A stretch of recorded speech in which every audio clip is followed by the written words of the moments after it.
Hey everyone, back again.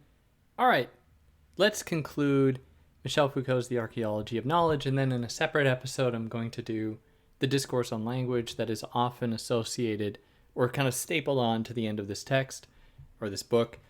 And yeah, here we're going to cover part 4, archaeological descriptions. So we left off the last episode by just briefly presenting what archaeology is, very briefly, and now getting into archaeology, getting into the archaeology of knowledge and what it means to do the archaeological method for Foucault. But before jumping into it, go check out the other episodes. You know the drill. You can like, share, subscribe. That helps me out a lot. Leave a comment, leave a review if you want. That all helps me out a lot. If you want to help monetarily, don't. Instead, give to one of the organizations listed below, please. Any amount of help that you can give to Palestinians that you can, currently living under Israeli apartheid, which the horrors of which I can't convey through language, but that I think most of us feel deep within our spirits, the urgency behind it. So I really encourage you, if you can, if you have the means, or to help in any other ways that you can. And yeah, and for those of you that are listening this far, I really appreciate you tuning into a part 4 of covering this dense, esoteric, philosophical text as we work our way through it here. I appreciate you very much for taking the time to tune in, and I hope that I'm able to give you something here or help to clarify it in some way. And yeah, let's jump into it. Archaeological descriptions with chapter 13, Archaeology and the History of Ideas. So how does archaeology,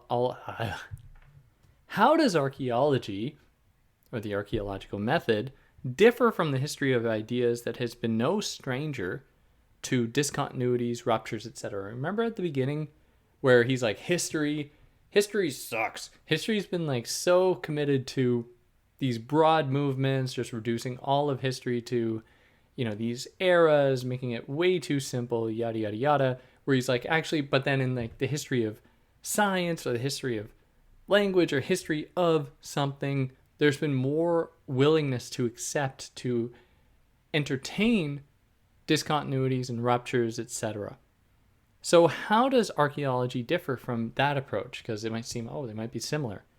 Well, right off the bat, archaeology doesn't accord nearly as much significance or as significant a place to history itself as does the history of ideas. Archaeology isn't trying to uncover truths buried under the soil of discourse, to look at discourse and say what is the truth to be found under discourse? Where truth is a trap for Foucault. Truth is just people or a discursive field trying to confirm itself by imposing a truth onto something. So, in his words, it does not take discourse as a document, as a sign for something else. As he was talking about in the first section, in the introduction, when he's talking about the document and the monument, where a document is to be read as a kind of truth of an entire people. It speaks their silent thought that they once had, and that has stood the test of time in the form of the document, and remains to tell future generations what those people were thinking. Because a document doesn't actually represent anyone. Most of the documents we have only reflect aristocratic interests within Europe. I can speak to most of the world, actually. It has nothing to do with the people. The people who are actually the lifeblood of world history and world spirit, if we submit to those broad terms that Foucault problematizes. The history that we know is minuscule as to what actual history is, if we just call history everything that's taken place in the past. If that was the case, what we know to be history is negligible in accounting for what has actually taken place in the past. So archaeology isn't using discourse as a document to understand people or times past. Instead, it treats discourse more like a monument in itself. It is a sign of itself, and it is a way to understand discourse itself and the rules that guide discourse.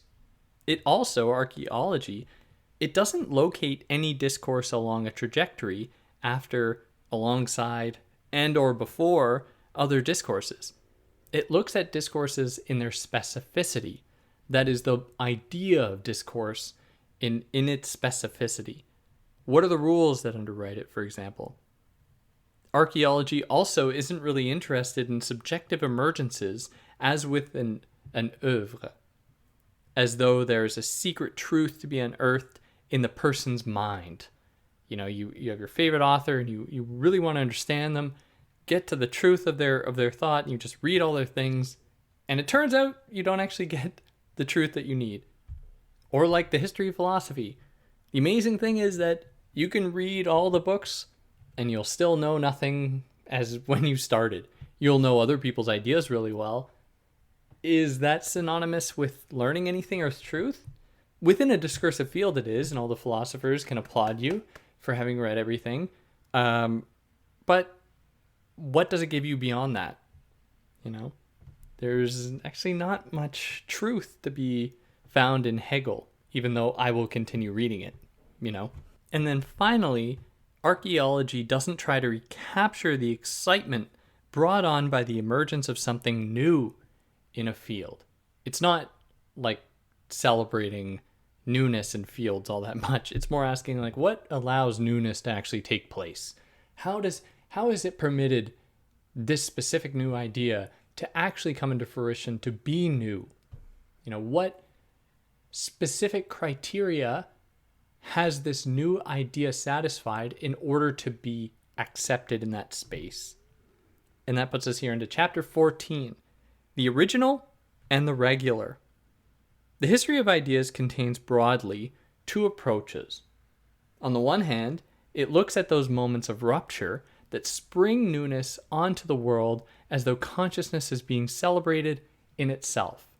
Where newness, there's in Immanuel Kant's The Third Critique, there's a moment in which he says, I'm pretty sure he talks about Newton, where Kant says that Newton was inevitable. At one point, he's like, we were going to arrive with Newton because that was just the progress of scientific development, which is, we can problematize that night and day. No problem there. We know the issues with that. But then he says, he's like, but a poet or an artist, he's like, they're a different kind of beast, and there's something really special about them because they don't follow a telos or a kind of chronology or a process. And this is what intrigues Kant about artists, about poets, is that they somehow break all the boundaries and they only bring newness into the world from almost nothing, which is why he celebrates it, and for lots of reasons. But in that is a celebration of consciousness, of this kind of like exemplary subject that is able to somehow stand out on their own by virtue of their consciousness, by virtue of their intelligence, which Foucault, again, is like, no, because it's not so simple as someone just having this brilliant idea and suddenly the world just applauds them.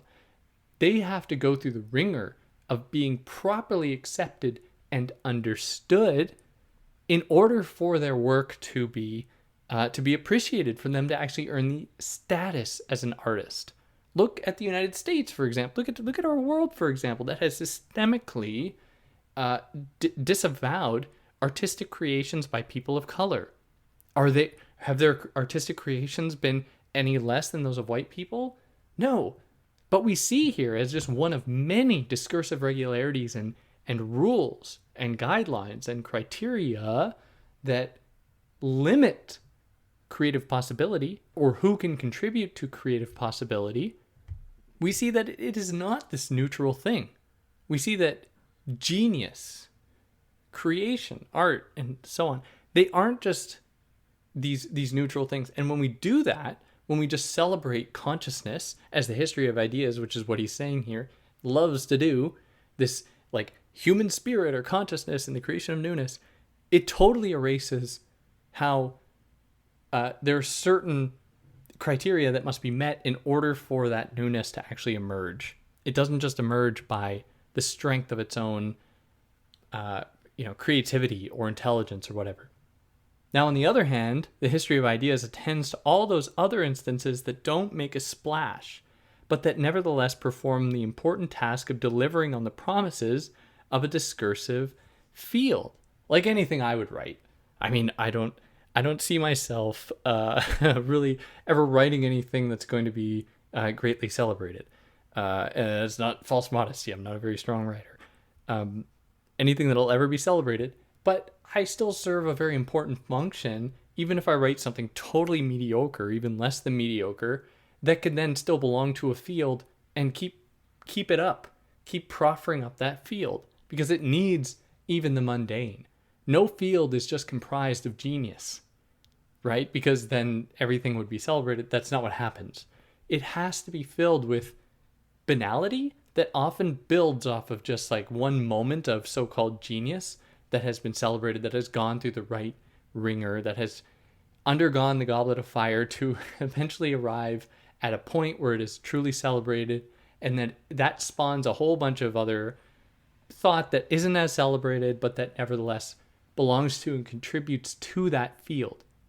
So the history of ideas often asks, like, well, who said this thing first? And it's often this task of trying to find who to properly give credit to. But even this idea of giving credit is, this isn't a universal. When we look at oral traditions and oral cultures, there was hardly a consideration, an effort to try to find out who birthed this original idea. We only saw conversations about who Homer really was when writing entered the scene and the Odyssey and the Iliad were written down. Then questions were like, who is this Homer? When Homer's stories existed in an oral tradition that was shared communally. They weren't just to be individually owned like private property by some single person, as though somehow they just spawned this beautiful text on their own, these beautiful texts on its own, without any help from anyone else, that we must attribute it to the single person who is this genius of all time, who gives us this newness that we can celebrate forever. But that's not true. But the history of ideas loves to look for these originals, points of origin, to explain away why something is significant, as just another way to avoid considering all the rules and regulations required or that are in place that limit who can speak, that limit what ideas can actually come into fruition. So within a field, there are those examples of quote-unquote genius, so-called genius, and then everything else is just banal. One example I like to think about is I happen to really enjoy the jazz guitar of a woman named Emily Remler, who was playing a lot in the 70s and 80s and died quite young in the mid-90s, in 94. Brilliant guitar player. If you want a recommendation, she has like 3 really good albums. There's East to West, West referring to West Montgomery. There's and the Firefly. I really like those albums. Really fantastic jazz guitar albums. And I came across this thesis once about her that was asking the question, essentially the title was like, is Emily Remler an original player, or does she just like copy others? And I'm like, could you imagine if something like that was written about any of the men jazz guitar players, where like a whole thesis is about it? There, granted, maybe there are examples of it, but that one of very few women who actually like earned recognition in that space is subject to that kind of criticism is like, it's a little bit suspicious, but it's a sign of the ways in which some people's contributions are just disregarded right off the bat because of, in this case, gender, not to mention all the other cases. So even someone who is able to stand out with her, like Remler's ability, like, and having undergone her own struggles, like being a Jewish woman, which is something that she's talked about before as well, the kind of anti-Semitism that she'd experienced in the 70s and 80s, but in any case, like that she was able to still stand out, and then is subject to this kind of like extra regulation. Like there's no way she can be celebrated because she just copied the others. As though somehow all of the men she copied, apparently, which she didn't, Grant Greene, Wes Montgomery, you name it, Charlie Parker, no one would be asking like, oh, where'd they get their motivation from? No, they're these exemplary figures that bowed down to no one. So against this dual character of the history of ideas, where the history of ideas is on the one hand, it's celebrating newness, and then on the other hand, it's looking at all of the like banal stuff that comprises that history. There's tons of stuff to look at that's not just these exemplary moments that are celebrated.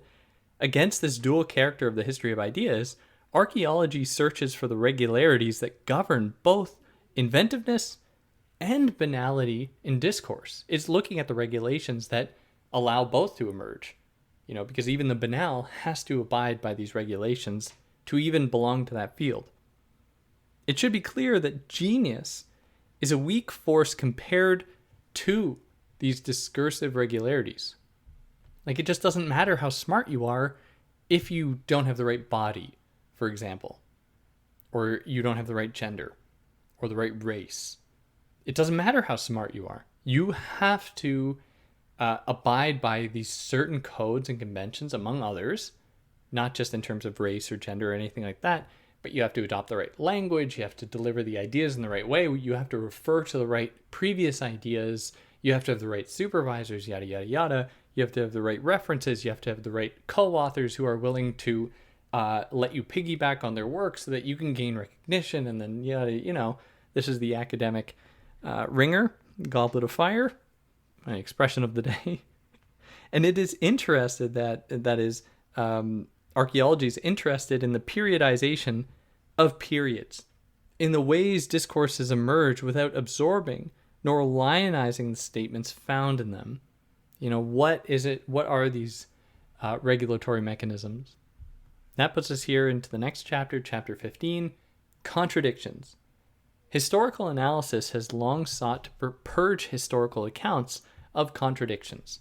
Instead, looking at a contradiction or anything that falls outside of its scope and trying to force it back in to make it make sense, or disregarding it. Any deviations from a norm or regularity must be explained away by attributing another regularity to it. It can't exist outside of regularity. This logic, this discursive logic, and happens to connect with the logic of institutionalization, does not like the unexplainable. The unexplainable is meant for mystery videos that you watch on YouTube at 3 a.m. It doesn't belong in the hallowed halls of the academy or journalism or politics or whatever. Maybe that's reductive. I don't know. Aliens seem to be all the rage in American politics. Maybe not today. It's like 2 years ago? I don't know. When was that a thing? Maybe it was whatever. But there's more going on here. Is not all discourse a compilation of contradictory statements that have been united through a translating apparatus making them intelligible? Because really, that's all that language is. Language is by nature meaningless. It has to be given meaning that we all just kind of agree on. There's nothing about the word tree, tree, that actually refers to that thing in the world, because that thing in the world doesn't exist. It is actually a kind of anthropocentrism or anthropomorphism to suggest that there's anything in common with a spruce and a pine tree, or what are those tall trees in California? The place I live? Palm trees? Palm trees. I don't know. Whatever. Discourse itself relies upon contradiction.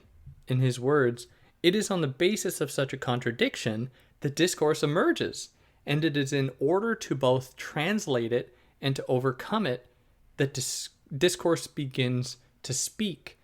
Because if everything just made sense, if ideas just flowed together, and if everything was comprehensible to everybody all the time, then discourse wouldn't really need to exist, because that is what these fields are doing. They're trying to allow us to understand the world better. At least that's what they're claiming, which implies that there's something at any given point that they are studying, and this is found in any book at any time, offering something that either has not been said or is adapting something to make sense of a world or something in the world that doesn't make sense and needs to be clarified. And it is only through this kind of legwork that it can be made to make sense. And so it is always bound up with contradiction. It is always exploring that which exists outside of it, always the inexplicable and trying to make it explicable. So archaeological analysis does not treat contradictions as neither appearances to be overcome nor secrets to be uncovered. They are objects to be described for themselves. That is, archaeology isn't trying to make sense of these contradictions and trying to fit them back within the discursive field. It looks at a contradiction in itself and is like, what makes this thing a contradiction? And that makes it an object of study for a discursive field. It'll also look at the question of subfields within a discourse. I don't know if any of you are big fans of the rock band Rush, but Rush has a great song. It's called Subdivisions. And in Subdivisions, the song is essentially about how schools are places of conformity while also encouraging manageable differences. So you have like the cool kids, the punk kids, the athlete kids, whatever. And they all like conflict with one another, yet they're all united in their common existence in this space, even though they all view themselves as being wildly different. They probably don't want to interact with one another. You know, they're very much in their own lane while also always belonging to the same system. But that system disappears when these kids find their meaning in this microgroup that they exist, that they belong to. And so we see within a broader discourse of the school, these divisions that conflict and butt up against one another, that can sometimes lead to conflict, yet is actually really necessary for that space to attain its status as being viewed as not regulatory. So the kids see themselves as like, I'm part of this group. This is where I feel at home. It just happens to be in this space called school, where I'm supposed to be, to avoid actually engaging with that mechanism, with that institution. And that puts us here into chapter 16, the comparative facts. So when he looks at political economy or natural history in the 18th century, he's not looking at them to discover a true mentality of the 18th century, to be like, oh, well, Adam Smith was writing about this, and therefore this is how people were thinking at the time. No, that'd be silly. But that's not what he's doing. Archaeology looks for the discontinuities as symptomatic of methodological exclusions in 5 ways. Number 1, how is it that despite being filled with contradictions and inconsistencies, do discursive fields develop different discursive elements on the basis of similar rules? What is it that unites them when you have these subfields that at times actually really resist and conflict with one another? Like grammar with subjects, objects, verbs, nouns, like these are very different things. How do you clump them all together under this unifying principle of grammar? It also asks how these tacit rules shift from field to field. Scientists don't always write well. That's kind of a funny joke. Scientists don't often, they aren't great writers. Like I'm not a great writer, and I'm actually not a great scientist. So, I mean, last laughs on me. And so they may be looked down upon by grammarians and vice versa. Or journalists might be like, God, these scientists, geez, trying to get a statement from them, write something out and it's horrible or whatever. Archaeological analysis also asks or looks at how terms and concepts migrate from field to field and can be intelligible, like in a new field. So, for example, political economists and doctors use the terms value or the term value in different ways, yet it's the same term, but also in a similar way in that value is referred to or refers or designates some kind of a positive development, the value of commodity, the value of health, and so on. Like this is a very powerful term, that can be found across different fields. There might be better examples than that, but yeah. Number 4, archaeological analysis also looks at how some words or concepts take on totally different meanings across discursive fields. For example, a compound in chemistry versus a compound in philosophy, like hylomorphism or something like that. And it also looks at how discursive fields may complement or oppose one another. So archaeology, as we've said, also looks at other non-discursive factors alongside a discursive field, but does not reduce that field to those factors. Archaeology is more interested in discovering how a field is articulated on practices that are external to it, like how a discursive field in academia can have real material effects on like public policy, for example, how they can resonate with one another, how the interests of both are dependent on one another. And that puts us here into chapter 17, change and transformations. Archaeology doesn't focus on time unless it's to trace how a statement emerges then disappears. Like it might look at like how at one point some statement was all the rage, it had such an important role, and then it disappeared. So archaeology, often interested in how ideas can be disregarded, would then look at time in that way and be like, hey, at one point, what happened here? You know, how did the discursive field change to then make it so that this statement doesn't figure into it any longer? So it maps, or archaeology maps, the temporal vectors of derivation. So it doesn't necessarily oppose linearity and succession. It looks at the sequence of successions. It looks at the very sequentiality of sequence itself, or the sequence of sequentiality. The sequence of sequence. It asks, like, what mechanisms are in place to allow us to even impart a history onto something, to understand any phenomenon historically. What makes that possible? How are successions identified? Archaeology doesn't brush off change as a living force or look for its causes. Rather, it tries to establish a system of transformations that constitute change, that make things change, instead of just reducing change to like a living force, like what we saw earlier in part 1, I think, talking about reducing history to this living process, because that would be to gloss over, to paper over, to disregard the mechanisms at place to determine, to impose a history upon the world or a phenomenon or whatever. So archaeology won't reduce history to periods unless it's going to try to deconstruct those periods or question how the very logic of periodization has been imposed upon the past to construct these periods that are then used to make sense of however many different things, to bring together different previously perceived to be contradictions or discontinuities or ruptures or whatever, and to make sense of them with this new period that will, demystify these things, at least according to that discursive field's own operations. And that puts us here into chapter 18, science and knowledge. Okay, but what about hard sciences like math, right? You can't be sitting here thinking, you got to be sitting here thinking like, David, come on.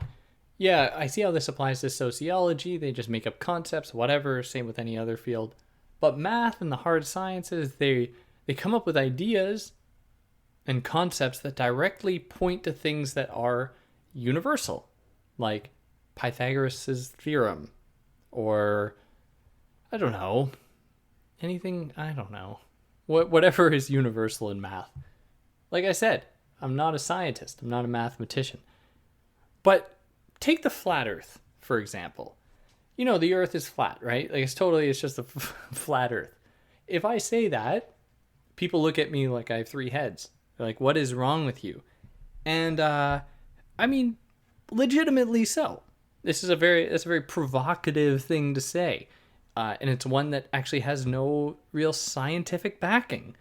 As far as I know, I haven't seen it with my own eyes, but the Earth is round. The Earth is a spherical object floating through space that orbits around a spherical sun. Or is it?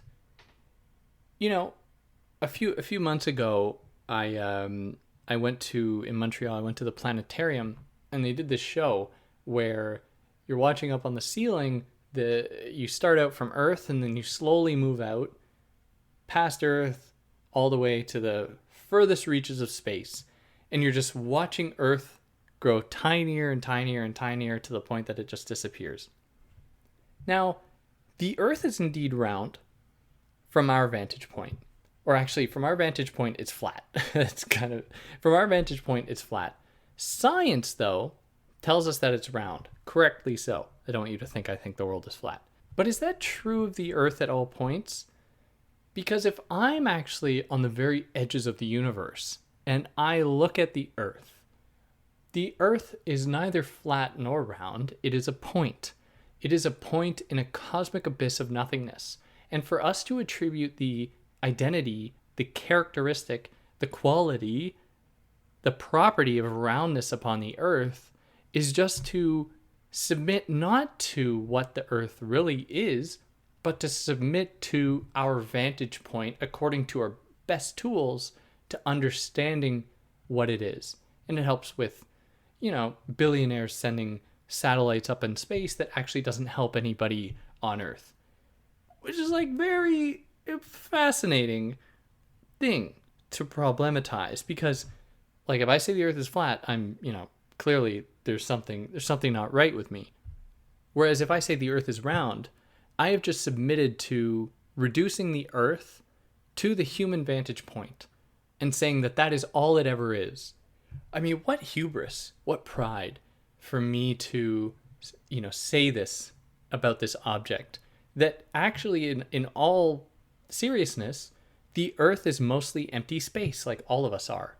And depending on the vantage point, Earth actually has totally different configurations. From some vantage points, it might appear totally flat. From the vantage point that is viewing it from many light years away and sees it as a spherical object that it can neither confirm to be round or any spherical, a flat plane that it can't confirm to be round, or from further enough in space that it is less than the size of an atom, of absolute pinpoint nothingness that has no actual kind of spherical quality at all. And the Earth is round. I'm not disregarding that. But I think that this calls into question the supposed universality of the sciences.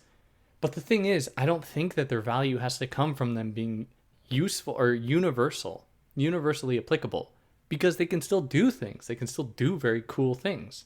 The same with triangles. None of you have ever been walking in the woods and stumbled on a triangle.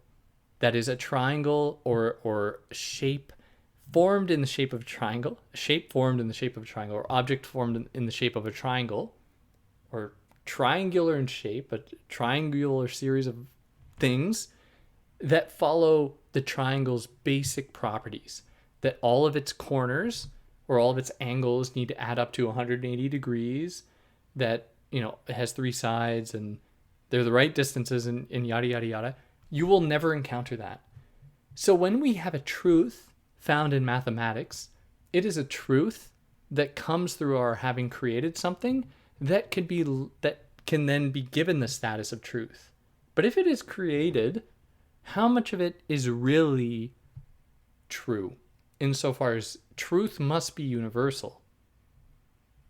No, I don't know. Just putting that idea in your head. So what about the hard sciences like math and physics? Surely they are the product of historical movement, progress, and everything like that. Like Kant thought so. Who knows if they are inevitable, though? In any case, archaeology is not interested in looking at a discipline and bracketing off anything else and saying it's totally true on its own. It just stands apart from everything else. Math earns much of its status because of the way that it is celebrated. And we haven't always had it. Math hasn't always been around. So it had to be created, and it met a lot of resistance, like physics did. And it's only after the decline of religious authority within Europe that physics started to, and astronomy started to really gain hold, and to actually be given the kind of status that it deserved, I think, to identify properly that the Earth is round. But let's look at this further. Let's look at biology and psychopathology in the 18th century. So he identifies that there was hardly a discipline of medicine studying lesions, fevers, other ailments, deliria, etc. At best, these analyses presented a scattered array of efforts to grapple with the body and its place in society. There was no discipline, but there were discursive regularities. So the emergence of psychiatry in the 19th century presented a serious rupture, not a teleological continuation. So let's be real. A science has never been content with the truth. To be a science means to comply with a whole set of practices, singularities, and deviations of which one could speak in discourse. And that is, again, science is not just celebrated by virtue of it being science. You have to be properly accepted by Science Magazine and Nature Magazine, and you have to adopt the right methods, the right speech, the right language to be taken seriously as a science. And so it's like, how much does science actually permit genius to flourish? And how much of it is just about conforming to the right operations to be taken seriously, which greatly limits what people are capable of saying and whose ideas can become part of its domain. Which, again, I'm not knocking. I mean, I love that stuff. I often say, if I didn't do whatever route I took, I would have liked to do math, physics, astronomy, or music. I love all that stuff. It'd be amazing. But it is highly restrictive and highly regulatory, and not quite as celebratory of just genius as maybe we like to think it is. So knowledge, in this case savoir, refers to the compliance with regulative mechanisms versus connaissance or connaître that refers to specific knowledge. So like you walk into a doctor's office, you know that they have more knowledge than you know how you're supposed to speak, yada, yada, yada. That's savoir. That's the kind of you knowing what to do in certain spaces because of power relations. Whereas connaissance is like the doctor specifically telling you what's wrong with you. They have that knowledge too. Not just knowledge of how they are superior in that moment, but then they have all this specific knowledge about what they've learned and so on. So for science to emerge, especially in the context of psychopathology and medicine, it refers to compliance with regulative mechanisms. Like the domain the domain itself lends things the status of a science. Are the conditions properly set where you have a perfectly situated subject who's being analyzed, who's being studied, who's being understood? Then you have science. It's like, is that really what science is? It's just like disciplining bodies? Really? Is that all we have? It must maintain this distinction between subjects and objects.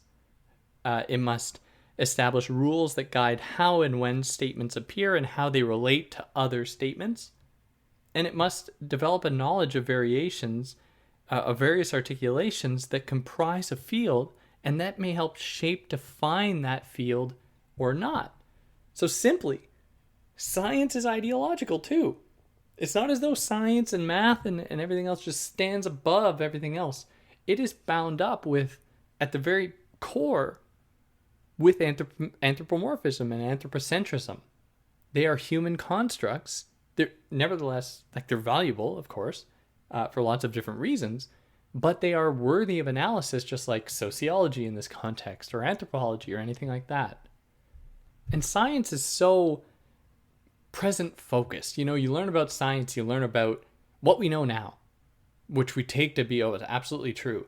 And we often don't really learn about the history of science, even in science programs, where you learn about the process by which we've now arrived at this truth. We prefer to just be like, we know this knowledge now, and that's it. Which is why it's kind of hard to access previous scientific journals where their physical copies are actually libraries are storing them away because no one consults them, because why? We know that they're wrong. But in excluding that, we are actually excluding what we often celebrate about science in this process, this teleology, this movement forward in thought, in order to just leave us with what is present today, what we take to be true, and that stands in for the entire enterprise of science itself. But science is never so neat. Science has gotten so much wrong. And it's important to also consider that wrongness, to consider how much it has gotten wrong. And, so we can better understand what the many ways it gets things wrong today. Like how medicine is not this perfect, neutral, caring practice. It is actually incredibly bound up with specific interests. Whose concerns are taken seriously in medicine? Whose aren't? Why is women's suffering just systematically ignored within the medical industry if it is just this neutral, pure way of treating bodies? It's in that way that it is incredibly ideological. And this, it's important to also extend this to other fields that claim to be neutral and objective, like journalism. When journalism is, when it's like, oh, we only care about the facts, the who, what, where, when, why. No spin, no tabloids, nothing like that. Even that, as soon as there's a choice to be made about which stories to cover, then it's ideological. Then it is complying with some interests. Journalism has never just been about telling everyone all the facts all the time. That'd be impossible. It is highly selective. And this isn't even to go down the route of like Noam Chomsky and Edward Armand in talking about manufacturing consent, and the specific ways in which American media work to normalize and justify American aggression all across the planet, how it has sponsored regime change, how it militarizes so many parts of the world, how it funds apartheid and has been doing so for decades. These things get systematically erased in the media sphere. But even if we just ignore that, which is, I'm doing a serious violence by even saying that, because it can't be ignored, even if we just ignore that, we are still left with the fundamental problem of who chooses what stories are actually being covered. What things, what facts are being presented to the people? And to go back to science, how does an idea become a science anyways? Foucault offers a 4-step process, although he's cautious about it. He's not offering this as the be-all end-all here. When a discursive practice attains autonomy, that is the first step. It has passed the threshold of positivity when it has attained a certain amount of autonomy. The second step is when its statements swirl in accordance with rules of verification and coherence. It has passed the threshold of epistemologization. The third step is when its operation complies with more than the tacit rules and begins to adhere to certain laws for the construction of propositions. It has passed a threshold of scientificity. And fourthly, when it has accrued axioms necessary for its elements transformations it accepts, it has passed the threshold of formalization. So the 4-step process is to move through the threshold of positivity, the threshold of epistemologization, the threshold of scientificity, and then the threshold of formalization. Not all discourses move through these stages at the same speed or in the same order, or they might move through other phases too. The exception is mathematics that achieves all these stages as at its inception, whenever that is. For math to be math, it must satisfy all these thresholds. So for example, 1 plus 1 can never equal 7. It must always equal 2, which means that it has established a discursive field where it has adopted the right language, where we know what the plus sign means, we know what the word plus means, we know what equals means, we know how to signify the number 1. When these statements and terms can swirl together where you can have 1 plus 1 and know what that means. We have moved past step 2 now, the threshold of epistemologization. And when its operation complies with more than these tacit rules and begins to adhere to certain laws for the construction of propositions, then we can go further and say that 1 plus 1 must always equal 2, always. So therefore we have arrived at the threshold of scientificity. And finally, when it has accrued axioms necessary for its elements it uses, transformations it accepts, it is past the threshold of formalization. So we can then say 1 plus 1 can never equal 7. We know what rules we can break. We know that maybe even there are some worlds in which we can imagine 1 plus 1 equaling 3 if we're dealing with certain speculative math or whatever. That still works within its parameters, but that is trying to push the field, hence the threshold of formalization, where the boundary pushing, is always done while respecting the boundary and making sure that its integrity remains intact. So science is like anything else. They exist in an episteme that refers to the totality of relations that can be discovered for a given period between the sciences when one analyzes them at the level of discursive regularities. And that puts us here into the conclusion, part 5, the conclusion. And here he frames this as a conversation between himself and someone criticizing his work. So I can't really cover this that well because it's like a conversation. So there's stuff I'm going to gloss over. Definitely recommend you just read it. You should read the whole book, but these are some of the highlights that I think are worth stressing.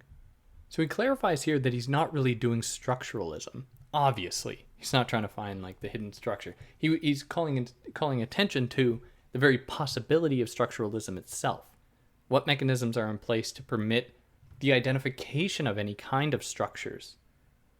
So he clarifies that he's not doing structuralism, even though structuralism defines recurrent elements within their forms of opposition and their criteria of individuation. Archaeology isn't looking for a uniform structure, obviously, organizing people's thoughts and actions. He also clarifies that while archaeology might appear to search for hidden laws and structures or to situate them in history, he is clear that archaeology approaches as much as possible every discourse in itself and not with pre-established lens, which is not possible, and he harbors no illusions about this. He's just saying like that is the best way to perform this by trying to identify what is going on at the level of discourse without reducing it to like a specific context. He's more interested in just like analyzing discourse in itself. He's clear that all trace of him should be separated from archaeology, lest it be given over to the history of ideas and its love of subjects. Like to say that, and we are doing this against his wishes. Like we always teach discourse analysis, we always teach Foucault, and it's just repeating the same cycles that he's trying to undo or trying to interrogate, which is like, I don't know. I'd like to know, somehow do away with Foucault, or as Baudrillard said, Baudrillard really performed this criticism well in Forget Foucault, but that is exactly it. Like Foucault's work has become a mirror of the exact things that he's described and tried to criticize in the past, where we have deified Foucault. We've turned him into this figure of just endless knowledge as this kind of Joker figure, as he talks about in Madness and Civilization, that has all this secret wisdom about the earth and people and society and yada, yada, yada, when all that is doing is just simply reinvigorating the very logic of the history of ideas that he's trying to dismantle here. And finally, he leaves off by saying, or more my point, it can really be jarring to come to terms with the fact that none of our ideas are really our own. You know, they belong to certain discursive fields. They have been trained in us through various regimes of disciplinary apparatuses and control.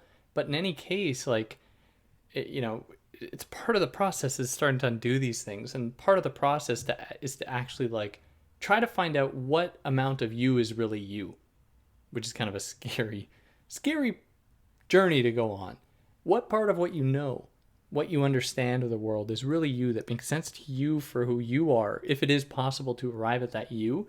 And I know that I'm just essentially spitting at what Foucault was trying to do here by trying to, invigorate this transcendental subject here. But in any case, I think that it's a noble project, and I think that it's what motivates Foucault himself, because I think that he wants more knowledge. As hard as that is to say, given everything I know about Foucault and what everyone else would like to know about Foucault, but I think that he's trying to open up more possibility, to imagine different worlds, for people to live with one another, to understand themselves, that isn't necessarily filtered through or understood through our pre-established institutions and histories of knowledge that largely come to determine how we can actually think and exist in the world. And yeah, that wraps up the book. I'm going to cover the discourse on language next time. If there's anything I got wrong, anything I excluded, I'd love to hear about it. If you like what I did, like, share, subscribe, consider donating to one of the organizations below. And yeah, on that note, I hope you're doing well. I hope this was insightful. I'll catch you next time. Take care.